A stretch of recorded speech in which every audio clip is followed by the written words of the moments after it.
తెలంగాణ రాజకీయాల్లో మరోసారి social media war heat పెంచుతోంది. అధికార కాంగ్రెస్పై అటాక్కు బీఆర్ఎస్ డిజిటల్ అస్త్రాన్ని ప్రయోగిస్తోంది. ప్రభుత్వ వైఫల్యాల నుంచి విద్యార్థుల సమస్యల వరకు ప్రతి అంశాన్ని కూడా సోషల్ మీడియా వేదికగా జనాల్లోకి తీసుకెళ్తోంది. ఇక టార్గెట్ మాత్రం యువత, ముఖ్యంగా జెన్జీ. మారుతున్న డిజిటల్ ట్రెండ్కు తగ్గట్టుగా గులాబీ పార్టీ తన వ్యూహాన్ని మార్చుకుంటుంది. మరి బీఆర్ఎస్ డిజిటల్ వార్ ఎలా సాగుతోంది? ఈ అంశాలను టార్గెట్ చేస్తుంది. Let's watch.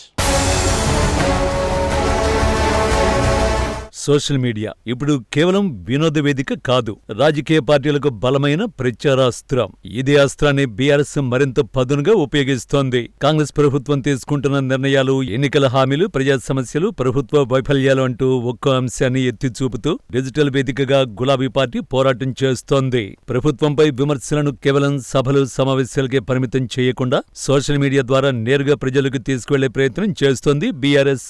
వీడియోలు, పోస్టులు, షార్ట్ వీడియోలు, ట్రెండింగ్ హ్యాష్ ట్యాగ్లు, ఇలా డిజిటల్ కంటెంట్ తో ప్రభుత్వాన్ని ప్రశ్నిస్తోంది. ప్రజల్లో చర్చ జరిగేలా అంశాలను పదే పదే హైలైట్ చేస్తోంది. తెలంగాణ రాజకీయాల్లో భారత రాష్ట్ర సమితికి సోషల్ మీడియా ఒక ప్రధానమైన, శక్తివంతమైన రాజకీయ అస్త్రంగా మారింది. ప్రభుత్వ విధానాలను ఎత్తి చూపడానికి, విమర్శించడానికి, పార్టీ క్యాడర్లో జోష్ నింపడానికి డిజిటల్ మాధ్యమాలను బీఆర్ఎస్ విస్తృతంగా ఉపయోగిస్తోంది. అధికార కాంగ్రెస్ ప్రభుత్వం చేపడుతున్న చర్యలు, ఎన్నికల హామీల అమలు తీరుపై సోషల్ మీడియా వేదికగా బీఆర్ఎస్ తీవ్రస్థాయిలో విమర్శలు గుప్పిస్తోంది.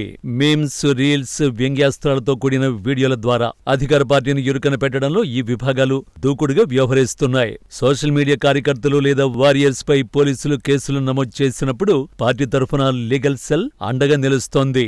తెలంగాణలో ప్రధాన ప్రతిపక్షంగా ఉన్న బీఆర్ఎస్ కాంగ్రెస్ ప్రభుత్వంపై రాజకీయ పోరాటాన్ని డిజిటల్ వేదికలకు విస్తరిస్తోంది. సోషల్ మీడియాను ప్రధానాస్త్రంగా మలుచుకుని ప్రభుత్వ వైఫల్యాలను ప్రజల్లోకి తీసుకువెళ్లేందుకు గులాబీ పార్టీ వ్యూహాలు రచిస్తోంది. కాంగ్రెస్ తో పాటు బీజేపీపై కూడా డిజిటల్ వేదికగా విమర్శలు, ఆరోపణలు చేస్తూ రాజకీయంగా దూకుడు పెంచుతోంది. ప్రభుత్వ విధానాలు, హామీలు, ప్రజా సమస్యలు సహా వివిధ అంశాలను హైలైట్ చేస్తూ సోషల్ మీడియా పోస్టులు, వీడియోల ద్వారా బీఆర్ఎస్ ప్రచారాన్ని నిర్వహిస్తోంది. ముఖ్యంగా యువతను ఆకర్షించడంపై పార్టీ ప్రత్యేకంగా దృష్టి సారిస్తున్నట్లు తెలుస్తోంది. సోషల్ మీడియాను విస్తృతంగా వినియోగించే జెన్జీని ఆకర్షించేందుకు బీఆర్ఎస్ ప్రత్యేక ఫోకస్ పెట్టింది. యువత ఎదుర్కొంటున్న సమస్యలు, ముఖ్యంగా విద్యార్థుల ఇబ్బందులను డిజిటల్ కంటెంట్ రూపంలో ప్రజల్లోకి తీసుకువెళ్లే ప్రయత్నం చేస్తోంది.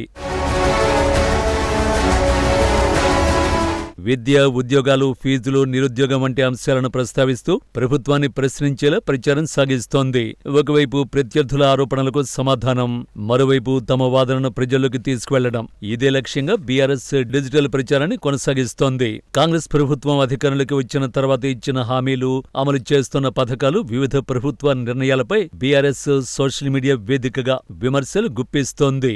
ప్రజల్లో ప్రభుత్వంపై వ్యతిరేకత పెంచడమే లక్ష్యంగా డిజిటల్ ప్రచారాన్ని మరింత విస్తృతం చేసే దిశగా అడుగులేస్తోంది. ప్రత్యర్థి పార్టీలను టార్గెట్ చేస్తూ వేగంగా స్పందించడం, ట్రెండింగ్ అంశాలను రాజకీయ ప్రచారానికి ఉపయోగించుకోవడం ద్వారా డిజిటల్ స్పేస్ లో తన ఉనికిని బలపరుచుకునే ప్రయత్నం చేస్తోంది. మొత్తంగా సంప్రదాయ రాజకీయ ప్రచారంతో పాటు సోషల్ మీడియాను కీలక వేదికగా మార్చుకుని బీఆర్ఎస్ తన రాజకీయ పోరాటాన్ని మరింత ఉధృతం చేస్తోంది. ముఖ్యంగా యువత, జెన్జీని టార్గెట్ చేస్తూ చేపడుతున్న ఈ డిజిటల్ వార్ రాబోయే రోజుల్లో తెలంగాణ రాజకీయాల్లో మరింత కీలకంగా మారే అవకాశం ఉంది. సంప్రదాయ రాజకీయాలకు సోషల్ మీడియా పవర్ ను జోడించిన బీఆర్ఎస్ ఇప్పుడు డిజిటల్ దాడిని మరింత ముమ్మరం చేస్తోంది. కాంగ్రెస్ ప్రభుత్వంపై విమర్శల నుంచి విద్యార్థుల సమస్యల వరకు ప్రతి అంశాన్ని డిజిటల్ కంటెంట్ గా మార్చే ప్రయత్నం చేస్తోంది. మరి ఈ సోషల్ మీడియా అస్త్రం గులాబీ పార్టీకి ఎంతవరకు రాజకీయంగా కలిసొస్తుందో చూడాలి మరి.